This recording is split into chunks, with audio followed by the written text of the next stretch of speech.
एक टॉपिक पढ़ेंगे distance and displacement, जो बहुत ही इजीएस्ट टॉपिक है हमारे पास और इसको समझना बहुत ही आसान है। The distance travelled by a body in actual length of a path covered by a moving body irrespective of the direction in which the body travels is known as a distance। अब आपको समझाता हूँ सीधे उसमें कि जो actual path होता है, सपोज दैट एक पॉइंट है, अगर मैं बी पॉइंट तक गया 2 किलोमीटर, फिर बी से सी तक गया 4 किलोमीटर, तो ये एक्चुअल पाथ है।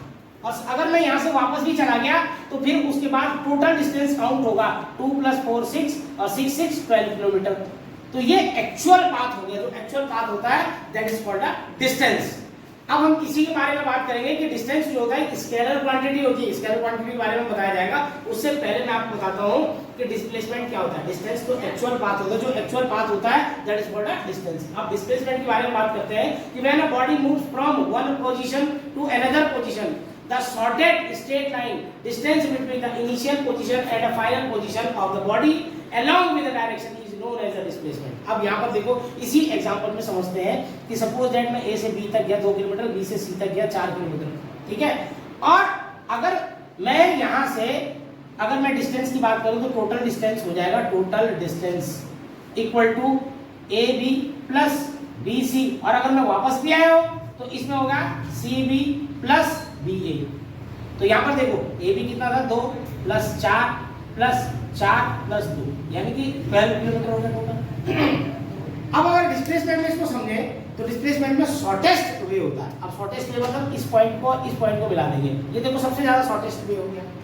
अब इसको फाइंड करने के लिए हमें पाइथागोरस थ्योरम लगानी पड़ेगी कि ये शॉर्टेस्ट वे कैसे आएगा। अब देखिए इसको करते कैसे।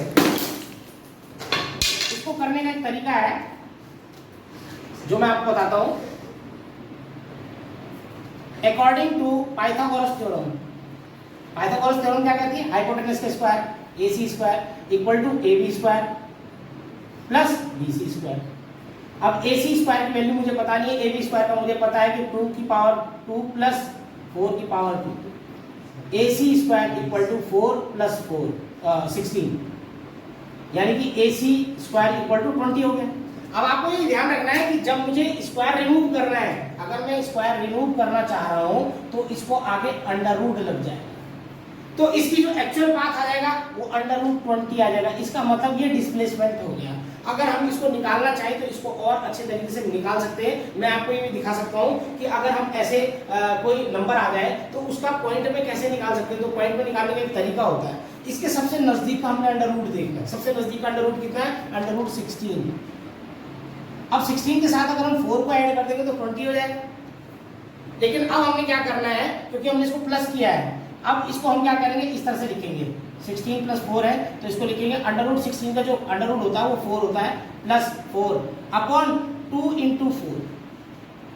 ये बहुत शॉर्टेस्ट तरीका है इसको निकालने का कि हम अंडर रूट में अगर ऐसा नंबर है तो उसको कैसे निकालेंगे। सबसे नजदीक अंडर रूट देखेंगे, यहाँ √16 उसके साथ 4 ऐड करेंगे तो इसका मतलब ये नंबर आ जाएगा। √16 का अंडर रूट कितना होता है 4 प्लस, अगर ये प्लस लगा हो तो प्लस लगाएंगे, अगर यहाँ माइनस होता तो माइनस लगाते हैं, और यहाँ 4 अपॉन जो भी यहाँ पर नंबर आता है उसके साथ 2 की मल्टीप्लाई करें। अब देखिए क्या होता है, 4 + 4 अपॉन 2 4 जा 8।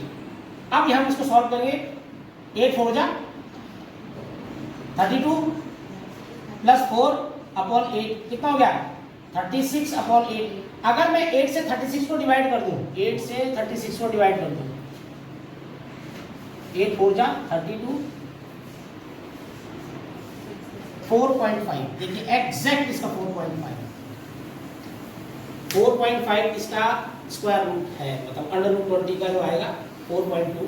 जो भी सेंटीमीटर में लेते हैं तो सेंटीमीटर आएगा, और अगर मीटर में लेते हैं तो मीटर में आएगा। ये शॉर्टकट तरीका है। अगर इसको और शॉर्टकट बताएं तो मैं आगे और शॉर्टकट में इसको एक दो एग्जांपल और सेट कर सकता हूँ कि अगर हम इसके और एग्जांपल लें तो कैसे कर सकते हैं। लेकिन उससे पहले हम समझेंगे कि जो डिस्प्लेसमेंट होता है ये वेक्टर क्वांटिटी है, इसको वेक्टर क्वांटिटी बोलते हैं। ये डिस्टेंस होता है, ये जो होता है स्केलर क्वांटिटी होता है, और डिस्प्लेसमेंट होता है उसका वो क्या होता है, एक वेक्टर क्वांटिटी होता है। अब चलो मैं इसकी एक आध एग्जांपल आपको और करके दिखाता हूँ इसी में। सपोज हमारे पास √25 है, √25 नहीं √26 है, या √24 का निकाल लेते हैं। अभी हमने प्लस का निकालता है, माइनस का निकालते हैं, सभी समझेंगे उसको ध्यान से कैसे निकालते हैं, क्योंकि एग्जाम में जब फंसता है तो ये दिक्कत आती है। अंडर रूट 24 का सबसे नजदीक का जो अंडर रूट है वो 25 है। 25 में से क्या कितना बचता है 24। अब इसको करने का तरीका क्या होता है, देखो ये हमने क्या अंडर रूट 25 का जो अंडर रूट आएगा 5 माइनस 1/5 इंटू 2 या 2 इंटू 5। एग्जैक्ट वैल्यू निकाले, आपके पास अगर कैलकुलेटर तो कैलकुलेटर में देख लो, जो मैं निकाल रहा हूँ एग्जैक्ट वैल्यू आएगी बिल्कुल। 5 माइनस 1/10, 10 5 का 50, 50 माइनस 49/10 आ जाएगा, तो आएगा 4.9 एग्जैक्ट वैल्यू 4.9। आप कंप्यूटर में निकाल के देखो तो आ जाएगी आपको। सपोज मेरे को निकालना है अंडर रूट 19 की वैल्यू, तो इसके सबसे नजदीक का अंडर रूट क्या है 16, तो अंडर रूट 16 प्लस 3, तो इसको निकालेंगे 4 प्लस 3/2 इंटू 4, तो 4 प्लस 3/8, 8 4 जा 32 प्लस 3 35/8। अब 8 से अगर मैं 35 को डिवाइड करूं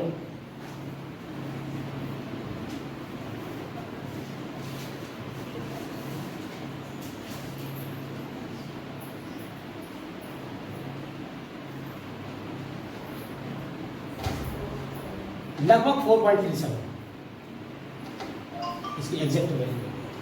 ये बहुत ही नॉर्मल और बहुत इजीएस्ट है। अगर कभी अंडर रूट में किसी कॉम्पिटिटिव एग्जाम में आप अगर ऐसे अंडर रूट में फंस गए हैं तो आपको ये अप्लाई करना है, इससे आराम से आपको इजी वे हो जाएगा इसको सॉल्व करने के लिए। मैं एक बार आपको रिकैप करा देता हूँ कि डिस्टेंस जो होता है एक्चुअल पाथ होता है जितना आप चले हैं, और डिस्टेंस होता है वो शॉर्टेस्ट पाथ होता है। दूसरी बात इसमें अगर मेन डिफरेंस है तो मेन डिफरेंस ये होता है कि एक तो डिस्टेंस स्केलर क्वांटिटी होती है, डिस्प्लेसमेंट वेक्टर क्वांटिटी। दूसरी बात ये होती है कि जो डिस्टेंस होता है वो कभी भी जीरो नहीं होता, नेवर भी जीरो, ये कभी भी जीरो नहीं होगा, लेकिन डिस्प्लेसमेंट जीरो हो सकता है। सपोज मैं यहाँ से ए पॉइंट से गया हूँ बी पॉइंट तक 4 किलोमीटर और मैं बी से फिर ए तक वापस आ गया 4 किलोमीटर, तो टोटल डिस्टेंस हो गया 8 किलोमीटर।